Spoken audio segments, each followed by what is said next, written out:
जब कामना रहती है, विशेष कामना। आज आपका मन कर गया 108 चावल के दाने मेरे को शिव जी को चढ़ाना, 108 चावल के दाने मुझे शंकर भगवान को चढ़ाना विशेष।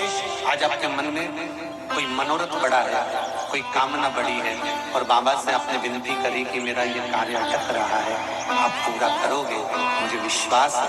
108 चावल के दाने चढ़ाना, आपने चंदन लगाया, हाथ की हथेली पर 108 चावल के दाने जो घर से गिनकर लेकर गए हो उसको हथेली में रखा। एक एक चावल का दाना नहीं चढ़ाया, हथेली में रखकर जो विशेष कामना, जैसे किसी कर्मकांडी ब्राह्मण से पूछा जाए पूजन होने के बाद में विशेष अर्घ दिया जाता है, विशेष अर्घ।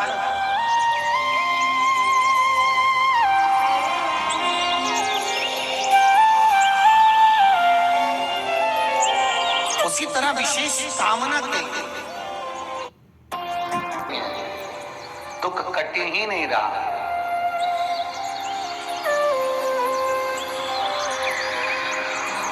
मान लो कोई ऐसा दुख आ ही गया कि वो कटने का नाम ही नहीं ले रहा, बहुत हार चुके हम जिंदगी से, वो कट ही नहीं रहा। थोड़ा ठीक होता फिर दुख आता, फिर ठीक होता फिर दुख आता। तो शिव और शक्ति का स्मरण करो। बेलपत्री के पेड़ के नीचे जब भी घी का दिया लगाने जाओ तो 2 बाती एक ही दिए के अंदर, एक चावल का दाना उसमें डालकर अपनी कामना कर फिर जलाओ। 3 या 4 सोमवार करके देख लो क्या जा रहा है। अगर मान लो कोई दुख ऐसा है कि वो कटने का नाम ही नहीं ले रहा है, कट ही नहीं रहा है, कभी कुछ तकलीफ कभी कुछ, शिव और पार्वती का, शिव शक्ति का, शिव अन्नपूर्णा का स्मरण कर लगाओ। जैसे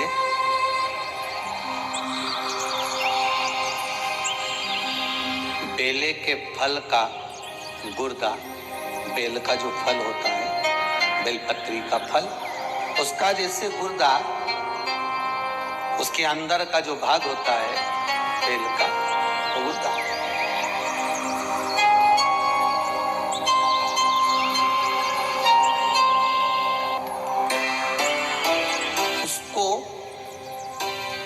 अग्नि में जलाकर उसकी भस्म तैयार कर छान कर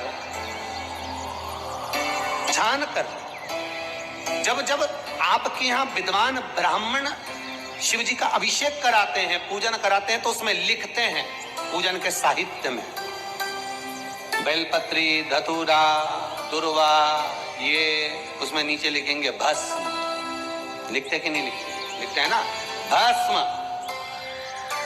अभिषेक में चाहिए रहता। तब उस भस्म का थोड़ा सा भी भाग आप अगर शिव को समर्पित कर रहे हो तो ये जान लें कि शंकर मनवांछित फल प्रदान कर रहे हैं, शिव फल प्रदान कर रहे हैं।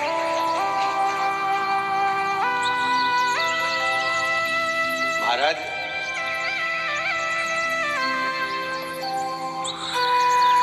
बेलपत्री के वृक्ष के नीचे बैठकर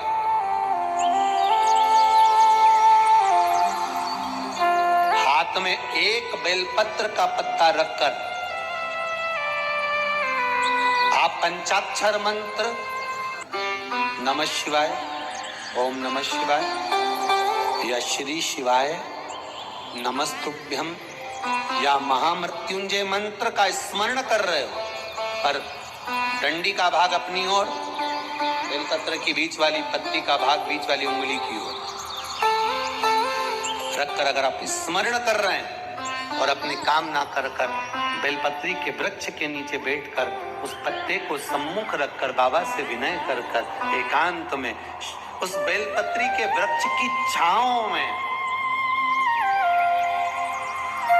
बेलपत्री के वृक्ष की छांव आप कामना कर उस पत्ते को शंकर भगवान के ऊपर समर्पित कर रहे हैं, तो ये जान कर रखें कि पार्वती और शिव का मिलन करवा रहे हैं और अपनी मनवांछित फल कामना पूर्ण करवा रहे हैं। क्योंकि शिव और पार्वती का जब मिलन होता है, शंकर पार्वती जब एक दूसरे के सम्मुख में होते हैं, शिव और पार्वती जब एक दूसरे के सामने अपने बच्चों के कारण एक दूसरे के सम्मुख में आते हैं, तो उनके चेहरे पर प्रसन्नता का भाव आ जाता है। तो फल, मनवांचित फल की कामना आप जिस कामना के लिए कर रहे हैं, विवाह के लिए, नौकरी के लिए, सर्विस के लिए, व्यापार के लिए, रोग मुक्ति के लिए, आप जिस कामना से कर रहे हैं, बस उससे कह कभी सोमवार का दिन हो, क्योंकि शंकर जी को सोम प्रिय है, सोमवार का दिन, चंद्र का वार शिव जी को प्रिय है, शिव जी को प्रिय है। दुकान पर 24 घंटे बैठो तो व्यापार नहीं होता, घर में लक्ष्मी नहीं टिक रही हो, पैसा नहीं आ रहा हो, तो बड़ के पेड़ के नीचे, पीपल के पत्ते के ऊपर, बड़ के पेड़ के नीचे की मिट्टी को गीला कर कर पीपल के पान पर, पीपल के पत्ते पर एक शंकर जी के शिवलिंग का निर्माण करो। क्या बनाना? शंकर भगवान का शिवलिंग। शिवलिंग बनाकर उसकी बटकेश्वर महादेव के नाम से पूजन करो। 7 बार कच्चा दही चढ़ा दीजिए। उस दही को थोड़ा सा चम्मच में उठा लीजिए। उस दही को लाकर जहां तुम्हारा व्यापार है, जहां तुम कमाने के लिए बैठते हो, दुकान पर बैठते हो, उस दुकान पर उस दही से स्वस्तिक बना दीजिए। और इस पीपल के पत्ते पर जो बटकेश्वर महादेव का तुमने निर्माण करा है, इसको ले जाकर विसर्जन कर दीजिए। आपकी दुकान 3 महीने के अंदर धड़ाके से चलना प्रारंभ हो जाएगी। लक्ष्मी की कभी कमी नहीं आएगी। ये बटकेश्वर महादेव का पूजन है। कौन से महादेव है? जम के बोलिए, स्कंद पुराण कहती है, जिस व्यक्ति पर कर्जा बहुत ज्यादा मात्रा में हो जाता है और कर्जा चूकता नहीं है, आप बहुत प्रयास कर लिए, करोड़ों रुपए का कर्जा हो गया, यहाँ से लिया वहां दिया, वहां से उठाया वहां दिया, वहां से उठाया वहां दिया, तो निवेदन है, कभी मौका लगे, कर्जा मुक्ति के लिए सारे वृक्षों में अगर कोई श्रेष्ठ वृक्ष माना गया है तो वो बट का वृक्ष माना गया महाराज। इसलिए प्रशासनिक कार्य के लिए, मानसिक टेंशन में, परेशानियों में बटकेश्वर महादेव का स्मरण किया जाए।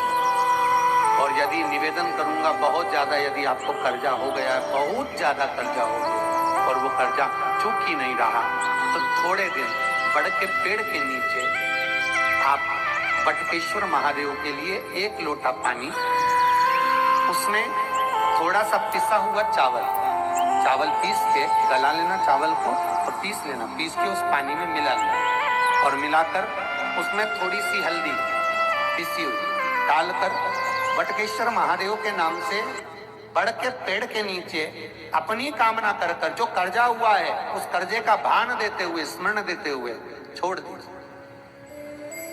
महाराज 2 या 3 सोमवार एक ही जगह पर करना। 3 सोमवार बाद वहीं से बड़ के पेड़ की थोड़ी सी जड़ उठा लाना और उस जड़ को एक कोई धागे में बांधकर या तो अपनी गले में डाल लो या अपनी जेब में पटक लो, उसको थोड़े दिन पटक कर रखना, लगभग 2 से 3 महीना पटक कर रखो। वो जड़ जैसे बड़ का पेड़ विस्तार होता है, पानी गिरे ना गिरे, जल वृष्टि हो ना हो, गर्मी पड़े ना पड़े, उसको कोई